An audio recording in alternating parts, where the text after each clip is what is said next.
காலபைரவர் இங்கே தான் 39 அடி சிலை இருக்குது. கண்டிப்பாக நினச்சது நடக்குங்கிறது வந்து உறுதி தான். ஏன்னா நான் வந்து அனுபவித்தேன். ஒரு மாதத்துலேயே எனக்கு வந்து பாசிட்டிவாக தெரிஞ்சுது. வருஷத்தில் 365 நாளுமே இங்கே அன்னதானம் போடுறது வந்து ரொம்ப நல்லா இருக்குது. அண்ட் நிறைய பேர் பயன்படுறாங்க. விஜய் சுவாமிஜி வந்து ஆசீர்வாதம் பெறது வந்து நிஜமாவே ரொம்ப பாசிட்டிவாக ஃபீல் ஆகுது. கோயிலுக்குள்ள என்ட்ரி ஆகும்போது ஒரு நல்ல வைப் இருக்கு, பாசிட்டிவான எனர்ஜி கிடைக்குது. நினச்சது 2 காரியம் எங்களுக்கு நடந்திருக்கு.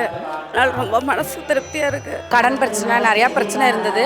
இந்த கோயிலுக்கு நான் வந்ததுக்கப்புறம் எல்லாம் சரியாயிடுச்சு. கருவறைக்குள்ளேயே போய் நாங்கள் பால் அபிஷேகம்லாம் பண்ணுறதுக்கு எங்களை விடுறாங்க. இந்த மாதிரி வேறு எந்த கோயிலையும் விடுறதில்ல. விஜய் சாமிஜியோட அருள் பார்த்தீங்கன்னா அவளோட பிளெஸ்ஸிங் வாங்கினா ஒரு பாசிட்டிவ் எனர்ஜி கிடைக்கிது. அவரோட பிளெஸ்ஸிங் வாங்கினது வந்து கொஞ்சம் எங்கள் ஃபேமிலியே நல்லாயிருக்கு. இங்கே கொடுக்குற பச்சை கலர் குங்குமம் வந்துட்டு நமக்கு மூலிகையால் நிறைஞ்சதுனால அதை நம்ம நெத்தியில் அணியிறப்போ வந்து நல்ல பாசிட்டிவ் வைப் வந்து நம்ம கிடைக்கிது.